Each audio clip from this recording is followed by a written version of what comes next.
زندگی کے عظیم سبق۔ ہال اربن کی کتاب لائفس گریٹسٹ لیسن اور 20 things I want my kids to know کا اردو ترجمہ محمد احسن بٹ نے کیا ہے، زندگی کے 20 عظیم سبق۔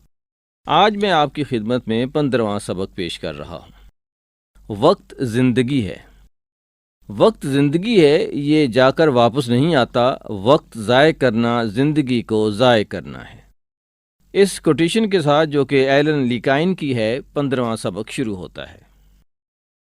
زندگی کا ایک اہم ترین ہنر۔ تم اس وقت اپنا وقت نہایت عمدگی سے استعمال کر رہے ہو۔ تم اس وقت میری کتاب پڑھ رہے ہو۔ اگر تم اپنا باقی وقت بھی دانش مندی کے ساتھ استعمال کرتے ہو تو شاید تمہیں یہ باب پڑھنے کی ضرورت نہیں ہے، لیکن اگر تم محسوس کرتے ہو کہ تمہاری زندگی اور تمہارا وقت مخالف سمتوں میں جا رہے ہیں تو یہاں تم چند فائدہ بخش تجاویز پاؤ گے۔ وقت کا مؤثر استعمال کامیابی کے لیے بہت ضروری ہے۔ اگر تم وقت کو مؤثر انداز میں استعمال کرنے لگو تو تم ایسے چند فیصد لوگوں میں ہوگے جنہوں نے اپنے وقت کو درست انداز میں استعمال کرنا سیکھ کر کامیابیاں حاصل کی تھیں۔ 200 سال سے زیادہ عرصہ پہلے بینجامن فرینکلن نے لکھا تھا کہ وقت موقع ہے۔ اس نے کہا تھا کہ ہم زندگی سے محبت کرتے ہیں تو ہمیں اپنے وقت کو قیمتی سمجھنا ہوگا، ہمیں اس کو دانش مندی سے استعمال کرنا ہوگا۔ اس کی مشہور آبیتی وقت کے بہترین استعمالوں کی مثالوں سے بھری ہوئی ہے۔ کامیاب لوگ اور وقت۔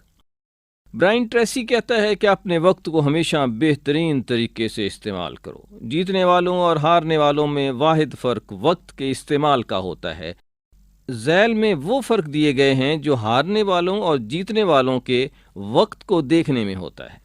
ہارنے والے وقت کو قتل کرتے ہیں، جیتنے والے وقت کو استعمال کرتے ہیں۔ اچھا، یہاں قتل کا ترجمہ جو اردو میں انہوں نے کیا ہے، اصل میں ہے کل، دے کل دا ٹائم۔ سو وقت کو قتل کرتے ہیں مینز دے کل، جسٹ اسپینڈ اور کل دا ٹائم۔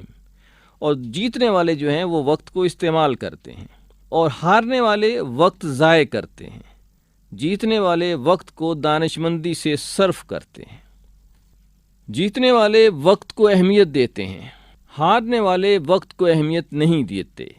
ہارنے والے وقت کو منظم انداز سے نہیں گزارتے، جیتنے والے وقت کو منظم انداز سے گزارتے ہیں۔ گوئٹے کا کہنا ہے کہ ہمارے پاس ہمیشہ بہت وقت ہوتا ہے، ضرورت اس امر کی ہے کہ ہم اسے درست انداز میں استعمال کریں۔ ایلن لیکائن کا کہنا ہے کہ وقت کی کمی جیسی کوئی چیز نہیں ہوتی۔ ہم سب کے پاس بہت وقت ہوتا ہے جس میں ہم ہر کام کر سکتے ہیں، شرط یہ ہے کہ ہم کام کرنا چاہتے ہوں۔ وقت اور 4 کنجیاں۔ وقت کو بہتر انداز میں استعمال کرنے کے یہ 4 طریقے ہیں۔ نمبر 1، اپنے دن کے لیے منصوبہ بناؤ۔ کامیاب زندگی کامیاب دنوں کا تسلسل ہوتی ہے، چنانچہ اپنے ہر دن کے لیے منصوبہ بناؤ۔ میں اسے روزانہ اہداف کا تعین کرنا کہتا ہوں۔ ہر روز رات کو یا صبح سویرے 10 منٹ نکال کر ایک فہرست بناؤ کہ تم نے کون کون سے کام کس ترتیب سے کرنے ہیں۔ جب تم ایسا کرو گے تو یہ دیکھ کر حیران رہ جاؤ گے کہ تم کتنے مؤثر اور پروڈکٹیو بن گئے ہو۔ دن میں جس ہدف کو حاصل کرو، فہرست میں اس کے سامنے نشان لگا دو۔ کامیابی کا احساس ہمارے لیے بہترین احساس ہوتا ہے۔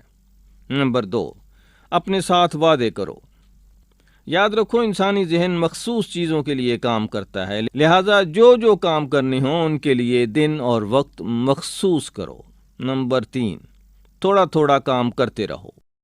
بڑے کام انجام دینے کا ایک مؤثر طریقہ یہ ہے کہ انہیں تھوڑا تھوڑا کرتے رہو۔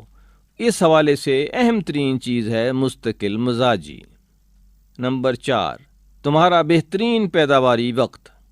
یہ جائزہ لو کہ تم کس وقت سب سے زیادہ کام کر سکتے ہو۔ جب تم جان لو کہ دن یا رات کا کون سا وقت ایسا ہے جب تم کوئی بھی کام عمدگی سے کر سکتے ہو، تب اس وقت کو مؤثر انداز میں استعمال کرو۔ حرف آخر۔ وقت کا ذکر ہو تو کاموں کو التوا میں ڈالنے کا ذکر نہ آئے، یہ ممکن نہیں۔ بعض لوگ کاموں کو التوا میں ڈالتے رہتے ہیں اور پھر کام کے دباؤ میں اچھا کام انجام دیتے ہیں، لیکن ایسے لوگ استثناء ہیں۔ بہتر یہی ہے کہ اپنا آج کا کام آج اور ابھی کرو، کل پر مت ڈالو۔ جتنی بھی مشکلات ہوں، اپنے وقت کو بہترین انداز میں استعمال کرو۔ اظہر نیاز کو اجازت دیجیے۔ اللہ حافظ۔